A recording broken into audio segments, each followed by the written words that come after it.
So they say, "Oh, she would listen." And that is Andria Veeren? Yeah, Andria, I saw. So Andria, come please join me. I'm going to shift over so you have more room.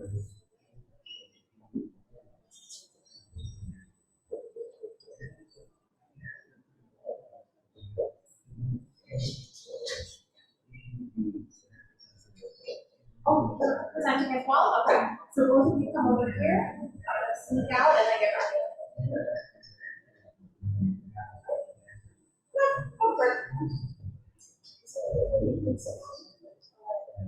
So for the camera, I'll invite you over here. So if you guys look up here, you can see this all over the camera. I want to make sure that you're on the camera.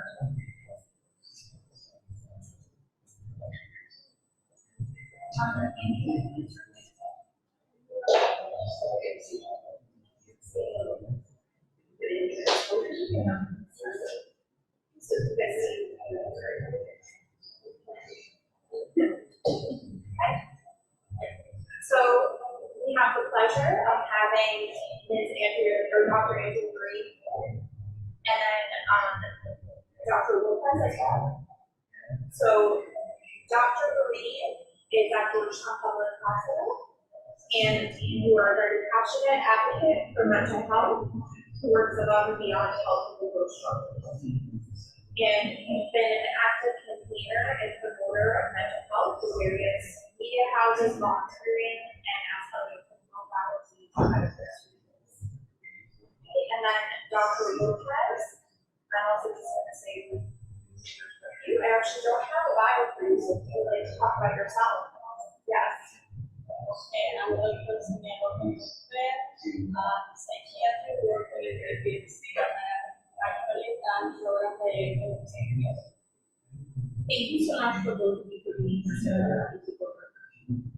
Alright, so my topic for today, this was actually research which I did in my residence, which I was. The topic for today is the prevalence of psychoactive substances among young adults between the ages of 24 years, attending the psychiatric outpatient from the 1st of January to the 31st of December 2000. So drug use is prevalent worldwide. According to the global drug use statistics and facts, approximately 35.6 million persons are affected globally. And this was only in the year 2018, where cannabis was the most used illegal substance. Psychoactive substance does not consist only of illegal substances, but it also consists of legal drugs. Hence, alcohol and tobacco have been rapidly increasing globally and has become a foreign of society. According to the synopsis of psychiatry, a young adult is a person whose age ranges from 20 to 40 years and who is expected to be at the peak of their biological development and assume social needs. Because it has become such a major concern in Iran, the Organization of American Studies, the Inter-American Drug Abuse Commission, the Ministry of Public Security, in collaboration with other entities, have come together to study the prevalence of psychoactive substances.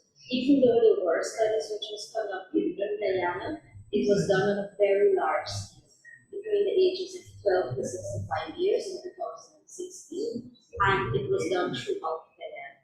There was never any study which was solely focused on the young adult population within the psychiatric department of the Georgetown Public Hospital Corporation, being one of the main foreign hospitals in Kenya.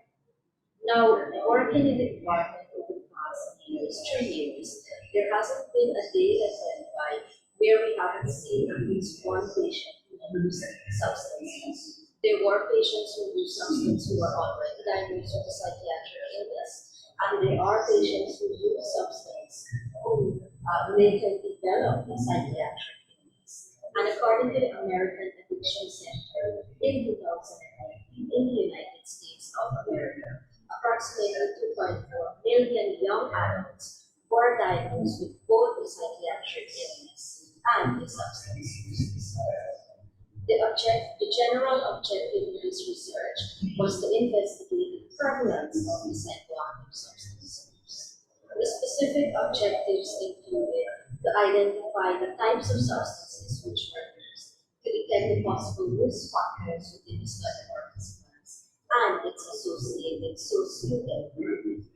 This was a retrospective cross-sectional study, which was done by manually retrieving patient charts of those patients who were between the ages of 20 to 40 years who attended the psychiatric outpatient clinic from the 1st of January to the 31st of December 2019, and those who were using substances were extracted. There was a sample size of 150 subjects. Each patient's name and chart number were omitted so as to maintain the privacy of patients.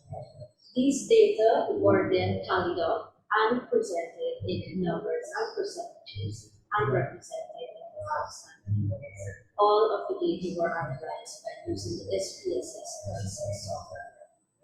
For the result analysis, we see that table 1 here shows the socio-demographics among the young adult population. So an average age of participants at 27.9 years, with more than 75% of them being males. Almost 60% of the population only received the primary-based education, with the 10.7 who received a tertiary-based education. Almost 80% of the population were single at that time, with more than 3/4 of the population Christian. Most notably, there was a high number of 42.7% who were Afro-Ghanaians, followed by Indo-Ghanaians represented by 27.2%, and mixed race represented by 26.7%. At that time, there was a high number of 54.7 who were employed. Table 2 shows the social and medical history of the study participants. We see that the majority of 80% of the population reported they suffered major traumatic life, with more than 80% never being incarcerated. Almost 3/4 of the population did not present with a mental illness. Very important to note, there was a high number, 47.3%, who were already diagnosed with a psychiatric illness, and in 36% who at some point in their life developed the substance-induced psychotic episode. Table 3 represents the risk factors which were seen. So majority of the persons referred that they came from a dysfunctional family, followed by those who were unemployed and those who suffered some form of separation or abuse. The remaining of the risk factors were those who experienced the death of a loved one, those who had financial difficulties, those who suffered a medical illness, and those who were sexually abused. Figure 1 is a bar chart that represents the risk factors. Figure 2 shows the different types of substances which were used and their frequency distribution. So majority of the population, represented by 78%, were using cannabis, followed by alcohol, represented by 50.7%, and tobacco, represented by 47.3%. The remaining of the substance, be it cocaine, ecstasy, methamphetamine, heroin, and other, represented a number of less than 16% who were using those substances. Table 4 shows the number of substances participants were using at one time.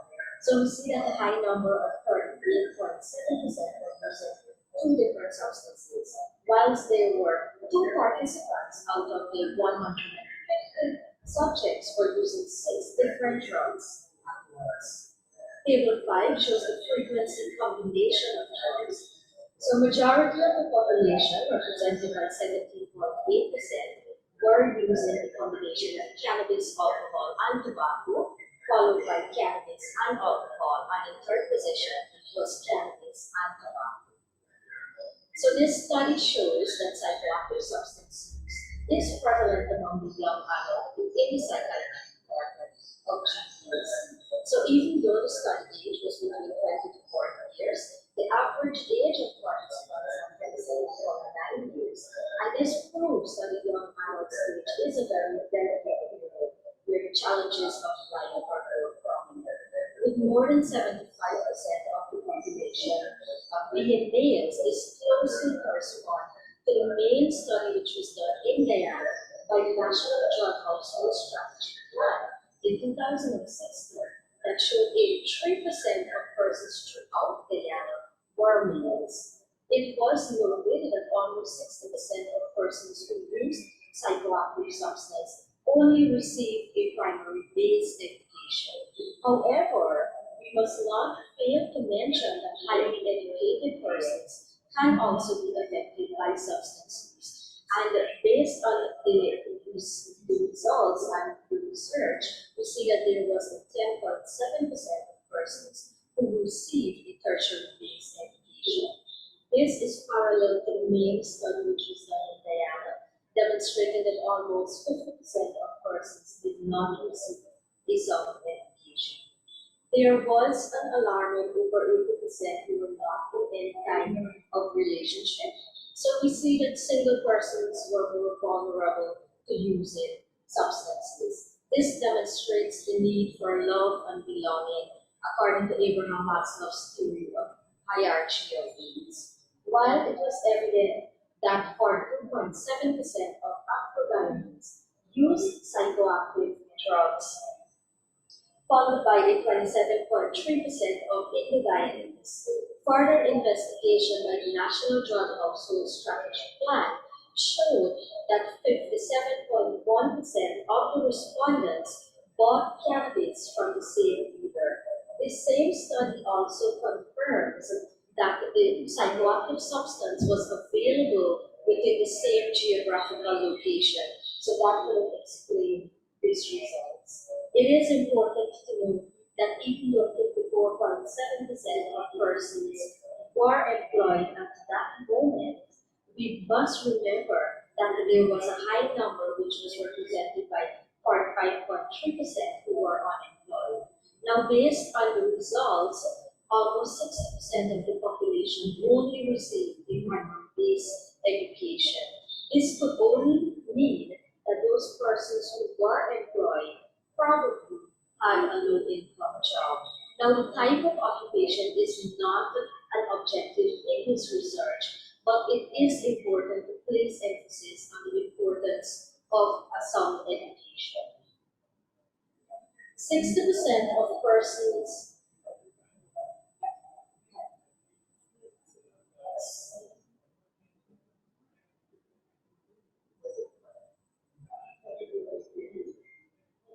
So 60% of the population refers that they experience a traumatic life event. Majority of the persons refer that they came from dysfunctional family, followed by those who were unemployed and those who suffered a separation or divorce. The remaining of the major traumatic life event, like those who experience medical illness, those who are sexually abused, those who have financial difficulty, they represent a minority of percentages. According to the synopsis of psychiatry, it states that a person who have a psychiatric disorder were more at the risk to using substances, and our study confirms this by showing a high number of 47.3% who were already diagnosed with a psychiatric illness. Now you might ask the question, why isn't this listed as one of the risk factors? Now, the study participants did not believe that this could be a risk factor or a reason why they use the substance. And this could be as a result of a lack of insight within the study participants. It is important to note that 36% of the patients developed a substance-induced psychotic episode during their period of using substances. From experience, majority of the persons only seek psychiatric help when they are already psychotic, and this could have affected the actual number of young adults using substances and coming to seek help. So having a criminal background or a medical record, it doesn't have any major significant relationship to those who use substances.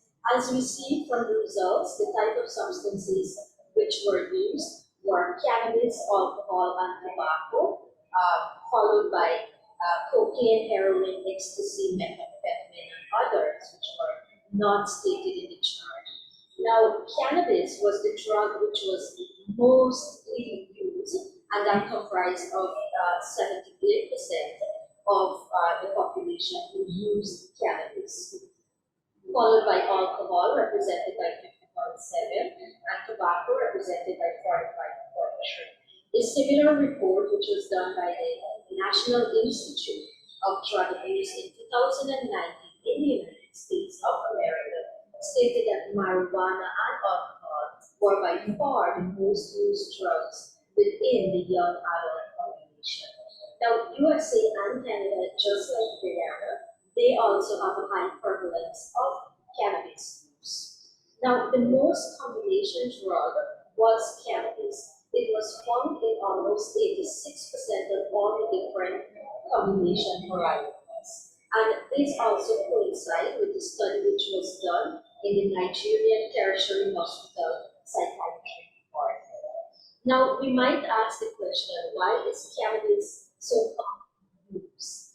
Now, according to the study which was done by Guyana National Drug Household Strategy Plan, they confirmed that cannabis is actually the cheapest psychoactive substance used. 500 Guyana dollar, and you can have a bag of cannabis.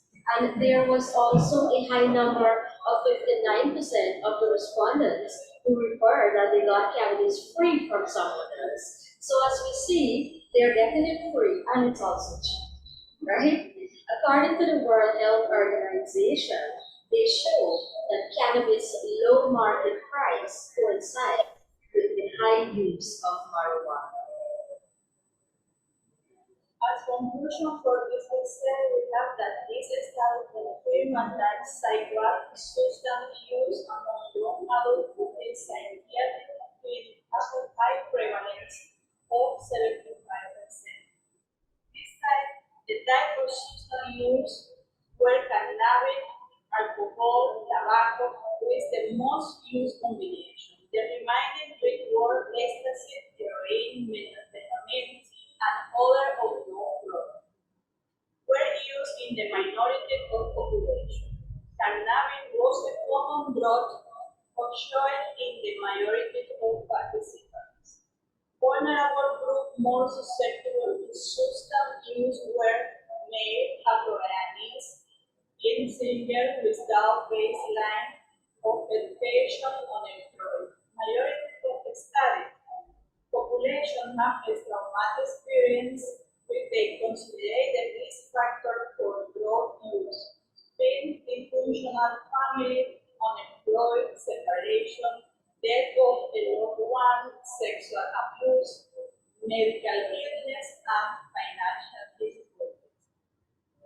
As limitation, actual sample size calculated was more than what I have got.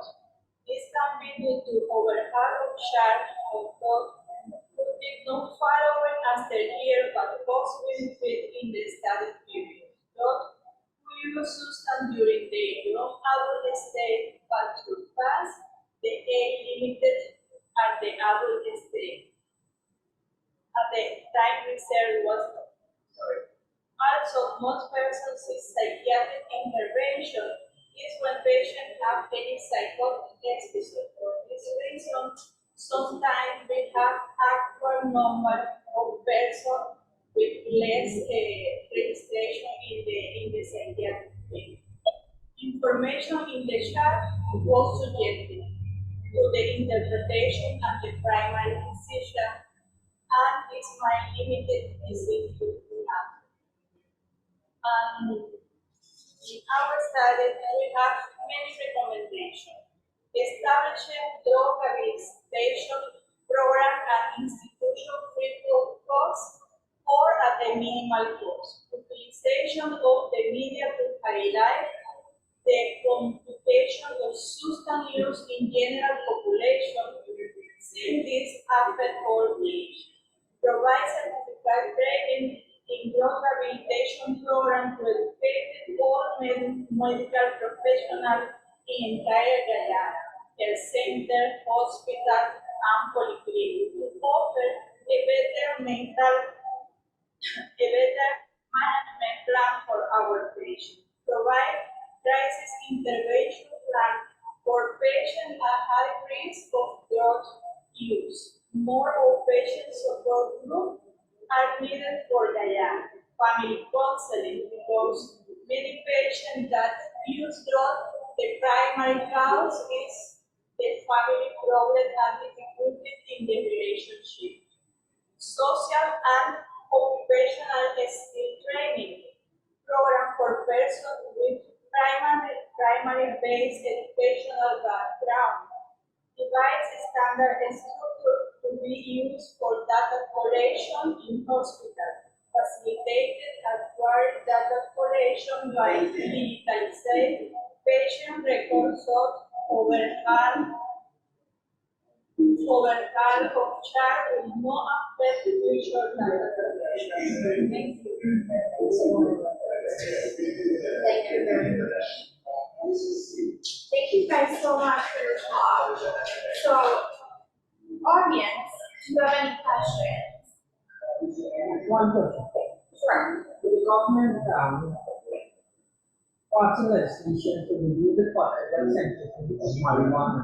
So that have an impact on the mental health. And if so, why the mental health department advocate for non-pass legislation that would contribute to the worsening situation we have with alcohol and tobacco. Because I came from the 40s. In my area, never had marijuana yet, and alcohol, like what happening now. Yeah. And you find most in the farming area because Guyana we have a big land space, so they plant it in the farm and easy access.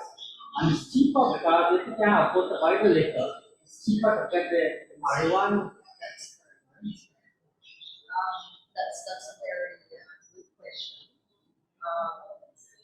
However, what I could see, so in the ancient days, substances like marijuana, cocaine, persons in ancient days used to use these for different purposes, like religious purposes, medical purposes. However, as time progresses, the person starts to abuse these substances, so it becomes a problem. Cannabis and drugs in the world, cannabis do have a lot of bad complications, like for example, you can have a cannabis-induced psychotic episode, you can have cannabis-induced sleeping disorder, cannabis-induced sexual dysfunction, cannabis-induced mood disorder, so it causes a lot of complications, right? Not only psychologically, but biologically and socially. However, it does also have some good benefits. Now, to answer your question on the legalizing cannabis and how will that affect us, there should be strict protocols, as in who should actually be able to purchase and the amount you should be able to purchase. And there are also different forms, like you have cannabis, and then you have the THC, the hemp, right, which has the less component of the THC inside. So it does not cause all of this psychosis, right? However, that question here would be more for specialized persons, those persons who are making the legislations. Yes, but my suggestion about this programmatic now is that we need to increase more the promotion of all the complications for the drug. Okay?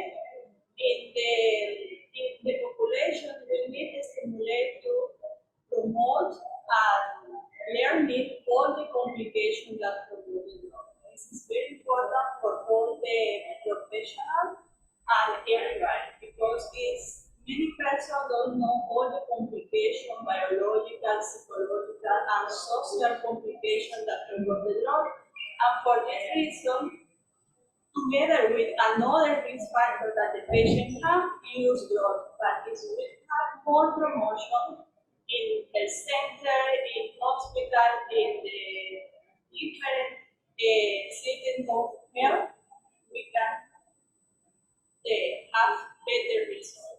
So you have to, in order for cannabis to cause this extreme psychosis, you have to use a good amount, right? So a small amount of cannabis will not cause psychosis, but eventually, constant using of drugs, it changes your whole structure and chemistry. So eventually it does cause problems. So we need to educate the population, as Dr. Lopez said, we need to educate the population about all the benefits and all the risk factors, all the complications of using cannabis. The Veeren study about show the relationship with the size of the family in relation to three sides and substance abuse. For my practice, I noticed that the size of the family, most times that if you have one child in the family, you have more chances of suicide, a higher incidence of suicide. It's one important etiology. When the patient has any family history of drug abuse, it's more often that patient has developmental rhythm and have important relation with suicide because it's one important mental illness that can provoke that patient have suicidal ideation for the depression, for anxiety, and for psychosis symptoms that patient have. So suicide within substance use, that was not one of my objectives. So I did not really place a lot of emphasis or any emphasis on that. No, But that's good. working in the department. So you found that So as Dr. when I used to said, be a doctor, I found that because of it, it's not one child in the family, because of the close relationship, any problem that if the child wants something and they don't get it, or the parents, they go and they threaten the parents, okay, I'm going to bring poison, Yeah. I want to commit suicide, just to get satisfaction. correct. I've You see seen that, it. you see that a lot, definitely. Does anyone else from the audience have any questions or comments?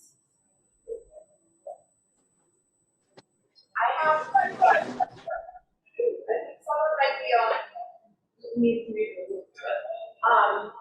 So I actually have a couple of questions for you. So I think that from what you're saying, there's a very clear relationship between trauma and substance use because there's this coping mechanism for probably many of these people to deal with the emotions and feelings that they're having from their trauma. So it's typically, I don't know what the treatment, this is like the second part of my question, I don't know what the treatment protocol is generally for these individuals. So do they go into a drug treatment that also get treatment for their trauma? What is the typical treatment like for these people that we discussed as part of this conversation? So, that's a very good question. So this is what we actually recommend to define this standard intervention. Once we have that standard intervention tool at any level, whether it's a health center or any other regional hospitals, we can immediately identify those persons who are high risk. Right? Once we're able to identify those persons who are at high risk, we can crisis intervention.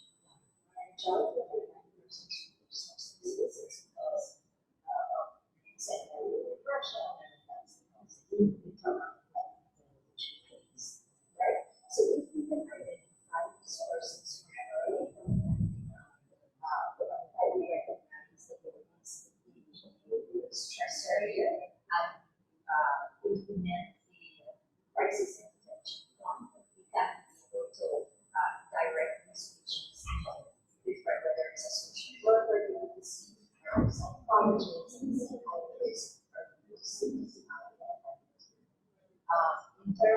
substances.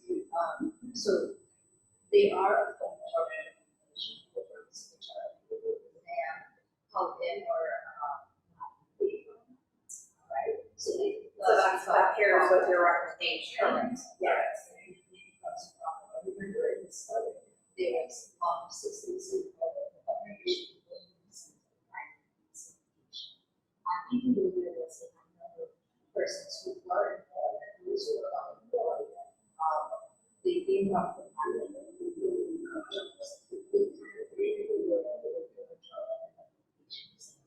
now we have to categorize our patients when we see this. Not everyone needs to be institutionalized. Some persons need outpatient management, right? But however, those who do need to be institutionalized need to have some sort of plan, some sort of system in place that these persons can go and be institutionalized and they are able to go through the representation process.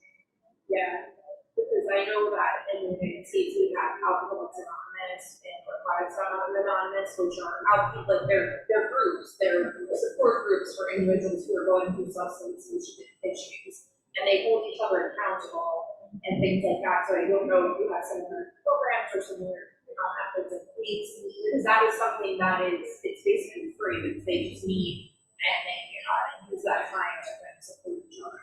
Yes, they are the optimal methods that are various challenges that we require patients to have involved and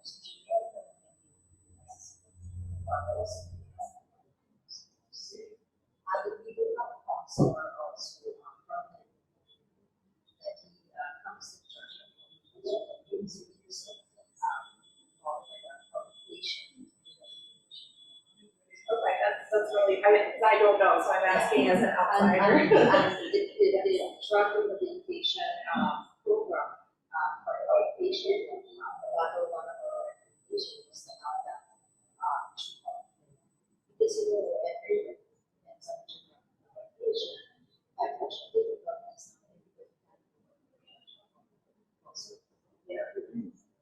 I think that we have a question here too. Good morning, everyone. I just came in, so I'm catching up with what you have said. Just like to make a comment based on my knowledge. First of all, my name is Kim Harris. I'm a president of sessions.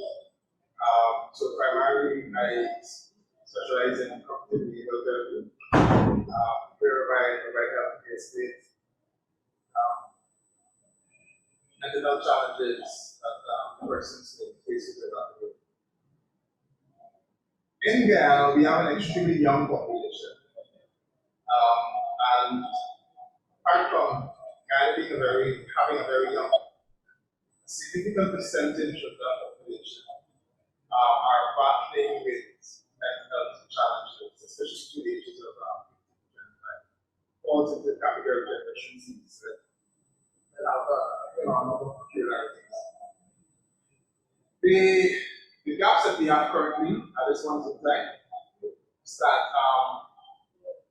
our treatment protocols are more geared towards symptom management rather than providing solutions that are aimed at pushing you towards the problem. So I'll give you a good example.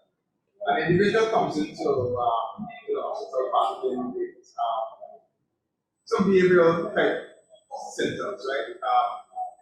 Usually what happens is that individual is getting delirium. So, especially battling with anxiety, they get calm. And then somewhere in the mix, you may be battling with issues of insomnia, etc. You give them lorazepam, for example, and they feel good. Guess what? There's a side effect to that, in the sense that if they don't have access to that drug again, they become agitated, extremely violent, antisocial, etc. So they come back into the system again, and guess what? Give them more psychopharmaceutical drugs, right? So more or less, that individual is locked into a system that makes them a psychic patient for life, right? Whereas, what should be put in place, and this is something I keep saying over and over, is an early intervention protocol that is geared towards recovery. So, for example, we can use psychological first aid based on the stress consuming as a type of psychological first aid. And based on that, you can have an idea as to where that individual is based on that spectrum. Obviously, they're not in the green zone, so they're basically between the yellow, orange zone, right? That's where you're catching them, right? The yellow, the orange zone. The red zone obviously means that you have to escalate it to another level. And what's most effective, very, very as an early intervention, rather than putting on a medicated plan, you can do cognitive behavioral therapy. So more or less, that's a non-clinical type intervention that should be looked at, especially when it comes to dealing with or increasing the young population that are battling with mental challenges. They have individuals within the healthcare system that are also battling with mental health challenges. What do we do under those circumstances? This is an issue that can be spoken on for maybe another 2-3 hours, but the issue is that we need to move from symptom management to one where through early intervention for the person of family recovery. So I can comment only for the psychiatry department that you use. First, we need to be patient. First of all, majority of the persons that uses substance will not reach the clinic unless it's already complicated, unless they're already psychoactive. So if they're just using substances and they can function, you would never find, or you would rarely find seeking help for that. When a patient who comes to the clinic, however, our job is to do a good interview, right? Identify if there are any depressive symptoms, if there are any psychotic symptoms, or if it's just purely a substance use. In the instance or in the case if it's purely a substance use issue or disorder, then we don't need to give pharmacological management. That would be done on a non-pharmacological basis, right? Where we will for going to a counselor or give the person that's institutionalized and we can afford the private rehabilitation.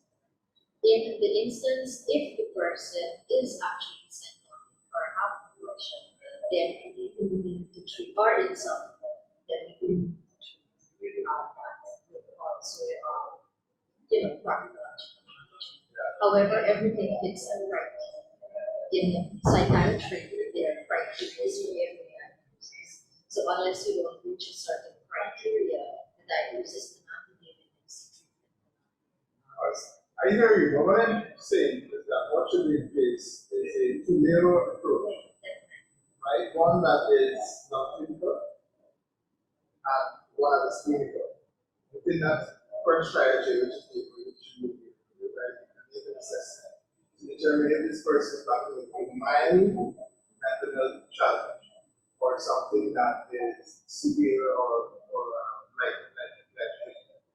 Because of that gap, we find somebody who may be having a mild situation, find themselves in a situation where there is no exit because they're locked into the system if they're not aware of the challenges. That's what I'm saying.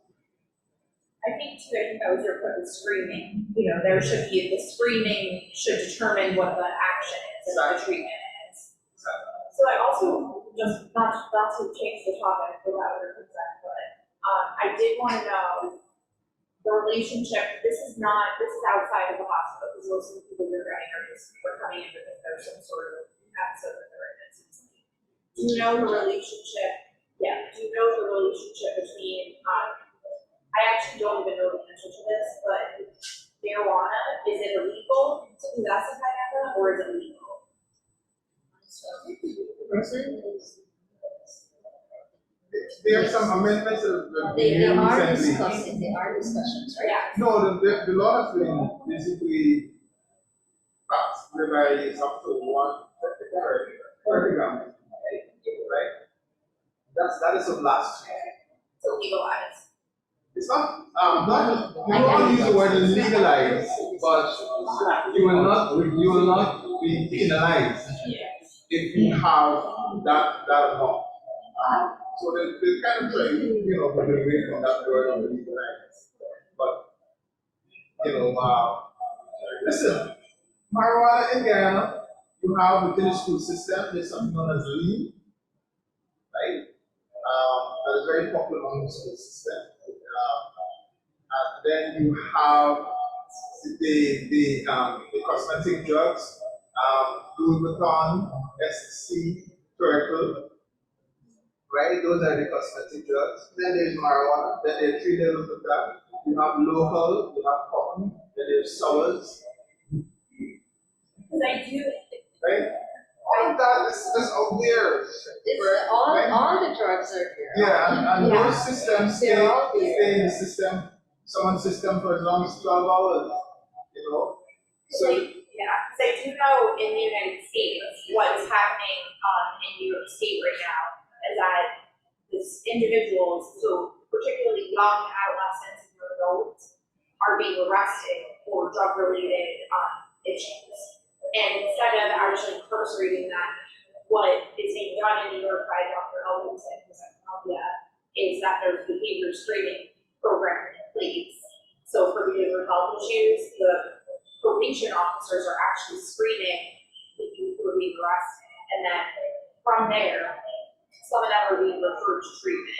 So that's one, and that's something they can potentially do in schools too. Like it's a program that could be put in place to hit these young adults and these adolescents. there's a juvenile, by law in Ghana, there's a juvenile justice system act, the juvenile justice act that governs approach to treatment of persons who may find themselves, in the eyes of the law as, being somewhat deviant, use of a better word.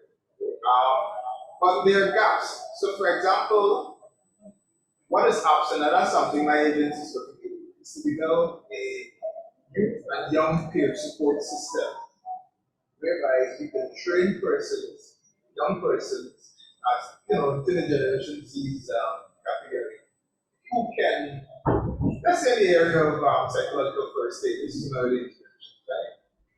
Who can easily detect if their peers are at risk of a mental challenge or mental challenge. That's not clinical, but it's extremely very effective. You may find that there's also a culture of binge drinking in there. You're not hearing that a lot, where many young persons are consuming large volumes of alcohol as a coping mechanism to distress. Because, so again, I know time, yeah. No, I think this is really interesting because I know that screening at least is something anyone really can be trained to do on a very basic level. I think that basic training is something that is a transferable skill as long as someone is trained properly. So like these advocates, I do think that they could do the type of screening to know at least what the next steps are to refer to someone who has an experience like yourself who would know what to do with this individual. But I think that is, and especially there's this works, it seems like there's a group devoted to this, and that would be something really great for them to know. They find somebody to screen these kids who are coming in, because clearly it's not just that they're deviants, there might be something else going on. Yeah. So, yes. The issue is that Generation Z's cannot handle stress, and they aren't taught, in terms of how to handle stress, right? Compared to a millennium or Generation Y or baby boomer, those are the challenges, right?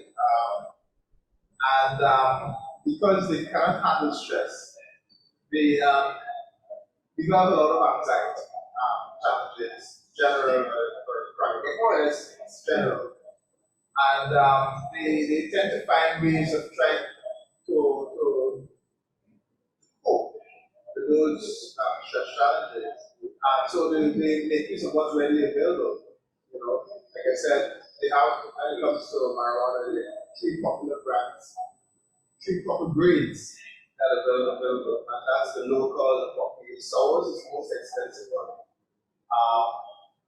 And then you have the cosmetic drugs. You know, the Molly is very popular because that's the cheapest. And then, you know, we have, like I said, turtle, the Pons, and you know, the whole spectrum that's available. But what is important is creating an environment for young persons in particular to feel that it's okay not to be okay and to be encouraged to come forward to say, listen, I think I may be at risk of a mental challenge or a partner with a mental challenge. So it has to be a multi-pronged approach.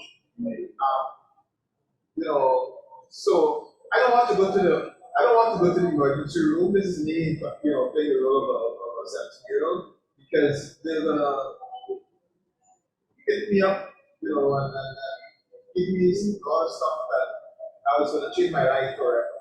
You know, I've done several cases like that, and you know, fortunately, I was able to put them from that area into a zone where, you know, those individuals are pretty covered right now. Because the strategic thing here is early intervention, right? If you can address the issues in the very extremely early stages, then it's easier to put that person on the path of recovery. But the challenge in there, and this is what I continue to see, is that we have a general culture of symptom management. So rather than going that easy path, you put them, you manage their symptoms, and you change that person's life forever. You know, and that is unfair. I agree. And there could be other screening things too before the person gets to the point where they require intervention. Right. So like I said, for my agency, we're now looking at developing health clubs, activities that areas where a lot of young persons basically have or down, you know, maybe the word.